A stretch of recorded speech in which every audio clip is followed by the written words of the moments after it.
నమస్తే, నా పేరు Shivaji. Welcome to our channel. YSRCP cadre ఎవరైతే ఉన్నారో వాళ్ళు జగనన్న నువ్వు అసెంబ్లీకి వెళ్ళన్నా, వాళ్ళు సమయం ఇచ్చినా ఇవ్వకపోయినా, ప్రతిపక్ష హోదా ఇచ్చినా ఇవ్వకపోయినా నువ్వైతే గనుక అసెంబ్లీకి వెళ్ళి జనాల సమస్యల గురించి మాట్లాడు. అక్కడ తప్పితే మీరు ఎంత మాట్లాడినా, సాక్షి ముందు ఎంత మాట్లాడినా అది జనాల్లోకి వెళ్ళడం లేదు.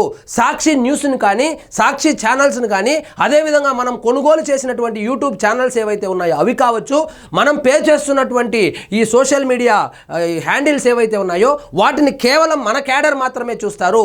అదే మీరు కనుక అసెంబ్లీకి వెళ్తే అసెంబ్లీలో కవరేజ్ ఉంటుంది కాబట్టి, మీడియా కవరేజ్ ఉంటుంది కాబట్టి జనాలు మొత్తం చూస్తారు. మీరు దయచేసి అసెంబ్లీకి వెళ్ళండి అని కార్యకర్తలు సోషల్ మీడియాలో వాపోతున్నారు. కానీ ఆయనైతే క్లియర్గా చెప్పేశాడు, నేను శాసనసభకు పోయేటువంటి సమస్య లేదు, వాళ్ళు నాకు తగిన సమయం ఇవ్వరు అని చెప్పి. వెళ్తే కదా తెలిసేది ఇస్తారా ఇవ్వరా అని చెప్పి. మీరు వెళ్ళకనే సమయము ఇవ్వరేమో అని చెప్పి భావించి మానేస్తే జనాలు చూస్తూ ఉంటారు. ఆ విషయం ఇప్పుడు మీ కార్యకర్తలు కూడా అర్థమైంది. కార్యకర్తలు అయితే కనుక సోషల్ మీడియాలో జగన్మోహన్ రెడ్డి గారు మీరు అసెంబ్లీకి వెళ్ళి అక్కడ సమస్యల మీద మాట్లాడండి, మీరు అక్కడ మాట్లాడడమే అదే మీకు సరైన వేదిక అని కూడా చెప్పుకొచ్చారు. జగనన్న అసెంబ్లీకి వెళ్ళు, వీళ్ళేమో జగనన్న అసెంబ్లీకి వెళ్ళంటే ఆయన నిన్న ఎమ్మెల్యేలు, ఎంపీలు, అదేవిధంగా ఎమ్మెల్సీల మీటింగ్ పెట్టుకొని నేను అసెంబ్లీకి వెళ్ళేటువంటి సమస్య లేదు, కావాలంటే రాజీనామా చేసి ఎన్నికలకు వెళ్దామంట. రాజీనామా చేసి ఎన్నికలకు వెళ్తే ఉన్నటువంటి 11 సీట్లలో సగం సీట్లకు పైగా ఓడిపోతారు. అన్ని ఓడిపోయినా కూడా ఆశ్చర్యపోవాల్సినటువంటి అవసరం లేదు. ఇప్పుడు ఉదాహరణకు ఆయన సొంత నియోజకవర్గము, ఆయన ఎమ్మెల్యేగా ఉన్నటువంటి మండలంలో ఎన్నికలు జరిగితేనే, అది కూడా వాళ్ళు బ్యాలెట్ పేపర్లో ఎన్నికలు జరిగితేనే డిపాజిట్ కోల్పోయారు. పులివెందల్లోనే ఇలాంటి పరిస్థితి ఉంటే మిగిలిన 10 మంది ఎమ్మెల్యేలు ఉన్న చోట పరిస్థితి ఏ విధంగా ఉంటుందో ఒకసారి ఊహించుకోండి. ఏదో మేకపోతు గాంభీర్యంలాగా మేము రాజీనామా చేసి ఎన్నికలకు పోతామంటా ఉన్నారు. నిజంగా ఆయన గనుక చిత్తశుద్ధి ఉంటే రాజీనామా చేసి ఎన్నికలకు పోతే తెలుస్తుంది, ఇంకొకసారి మాడు పగులుతుంది. ఎందుకంటే 163 స్థానాలు ఉండి అతి బలంగా ఉన్నటువంటి ఒక కూటమి ఒకవైపు, ఈయన ఒక్కడే ఒకవైపు, ఉన్నది 11 సీట్లు. అది కూడా ఎందుకు నేను రాజీనామా చేస్తానంటున్నాడు? ఏదైనా సమస్యల మీద ఆయన అడిగి కూటమి ప్రభుత్వము తీర్చకపోతే అప్పుడు రాజీనామా చేస్తే ప్రజలు హర్షిస్తారు. కానీ ఈయనకు ప్రతిపక్ష హోదా ఇవ్వలేదని చెప్పి రాజీనామా చేస్తే జనాలు గాండ్రించి ముఖం మీద ఉమ్మేస్తారు. ప్రతిపక్ష హోదా అనేది ఎవరిస్తారు? ప్రజలు ఇవ్వాలి. ప్రజలు ఇవ్వలేదు కదా.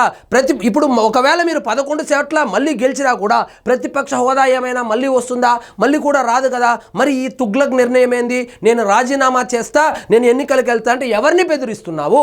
నిన్న మీరు ఆ మాట అన్న తర్వాత మీ ఎమ్మెల్యేలు, మీ ఎమ్మెల్సీలు, మీ ఎంపీలు బయటకు వచ్చి ఏం మాట్లాడుకున్నారో మీకు తెలుసా?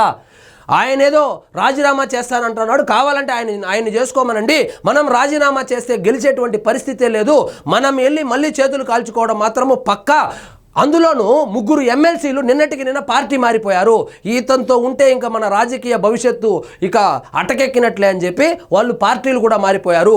ఉన్నటువంటి ఆ 10 మంది శాసనసభ్యులు ఎవరైతే ఉన్నారో ఈయన కాకుండా అందులో 5 మంది కూడా పార్టీ మారడానికి రెడీగా ఉన్నారు.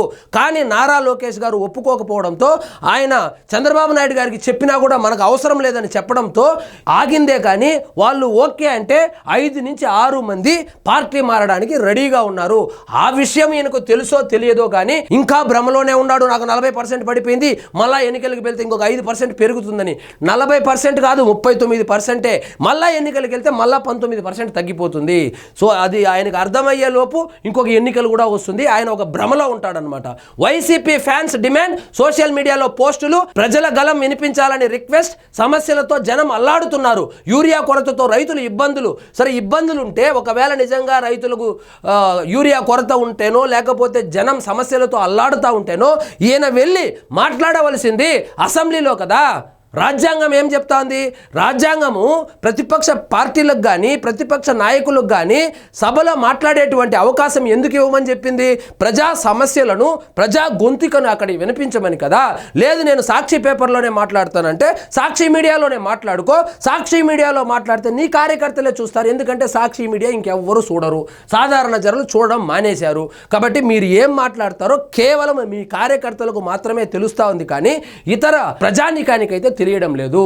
ఇతర ప్రజానీకానికి, ఇతర పార్టీ కార్యకర్తలకు కూడా తెలియాలి అంటే మీరు అసెంబ్లీకి వెళ్ళి మాట్లాడితే ఆ కవరేజ్ కనుక బయటకు వస్తే అప్పుడు తెలుస్తుంది. కానీ లేదు నేను సాక్షిలోనే మాట్లాడతానంటే సాక్షిలోనే మాట్లాడుకోండి, లేదా రాజీనామా చేస్తా అంటే రాజీనామా చేసి ఎన్నికలకు వెళ్తే తెలుస్తుంది జనాలు ఏమనుకుంటున్నారనో. కానీ జగన్మోహన్ రెడ్డి గారు కేవలం మేకపోతు గాంభీర్యం ప్రదర్శిస్తున్నాడు. కానీ ఎన్నికలు జరిగితే ఏం జరుగుతుందని మొన్న పులివెందుల్లో జరిగినటువంటి జెడ్పీటీసీ ఉప ఎన్నికల్లోనే తెలిసింది. ఘోరాతి ఘోరంగా ఓడిపోవడమే కాకుండా డిపాజిట్ కోల్పోవడంతో ఆయన ముఖాన్ని వాళ్ళ పార్టీ నాయకులకు కూడా చూపించలేక ఈ మధ్య కాలంలో ఇంతకు ముందన్న 10 రోజులకు ఒకసారి వచ్చేవాడు, ఇప్పుడు నెలకు ఒకసారి వస్తున్నాడు. కాబట్టి ఈయన రాజీనామా డ్రామాలు, ఇలాంటి బ్లాక్మెయిల్ రాజకీయాలకు ఎవ్వరూ భయపడరు. ముఖ్యంగా కూటమి పార్టీలు భయపడేటువంటి ప్రసక్తే లేదు. రాజీనామా చేయండి, ఎన్నికలకు రండి అని చెప్పి వాళ్ళు కోరుకుంటున్నారు. ఇంత రాజీనామా డ్రామాలు ఎందుకు, అసెంబ్లీకి రండి అని చెప్పి సాక్షాత్తు డిప్యూటీ స్పీకర్ పిలుస్తున్నాడు. మొన్న పవన్ కళ్యాణ్ గారు పిలిచారు, చంద్రబాబు నాయుడు గారు పిలిచారు. మీరు వచ్చి సభలో మాట్లాడండి, రాజ్యాంగం మీకు కల్పించినటువంటి హక్కును వాడుకోండి అని చెప్తే నాకు సమయం ఇవ్వరు, అందుకే నేను రానంటే వచ్చి సభకు వచ్చి వాళ్ళు కనుక నీకు సరైన సమయం ఇవ్వకపోతే అప్పుడు మాట్లాడాలి. కానీ సభకే రాలేదు, సభకే రాకుండా నాకు సరైన సమయం ఇవ్వలేదంటే నిజంగా జనాలు హర్షించరు జగన్మోహన్ రెడ్డి గారు. సో ఈయనైతే కనుక సభకు రాడంట, వాళ్ళ కార్యకర్తలు అయితే కనుక గగ్గోలు పెడుతున్నారు, అన్నా సభకు రా అన్నా, మాట్లాడన్నా అని. సో జనాల మాట ఈయనడు, కార్యకర్తల మాట పట్టించుకోడు. ఇక నాయకుల సంగతి సరే. సో అవన్నీ వినింటే 150 నుంచి 11కి ఎందుకు పడిపోతాడు? అట్లీస్ట్ ఒక 30-40 సీట్లనే వచ్చేది కదా. కాబట్టి ఆయన ఎవ్వరి మాట అయినడు, ఆయన ఏక్ నిరంజన్ లాగా ఆయన అనుకునిందే చేస్తా వెళ్తాడు. మరి చూద్దాం మరి ఏం జరుగుతుందో. ఈయన రాజీనామా చేస్తాడా, చేస్తే ఉప ఎన్నికలు వస్తే ఆ 11 సీట్లలో వైఎస్ఆర్సీపీ ఎన్ని గెలుస్తుందో మీరేమనుకుంటున్నారో కామెంట్ రూపంలో తెలియజేయండి. సో ఇదండి ఈరోజు మన టాపిక్. మీకు ఈ వీడియో నచ్చినట్లయితే లైక్ చేయండి, షేర్ చేయండి, ఛానల్ మాత్రం సబ్స్క్రైబ్ చేసుకోవడం మర్చిపోవద్దు.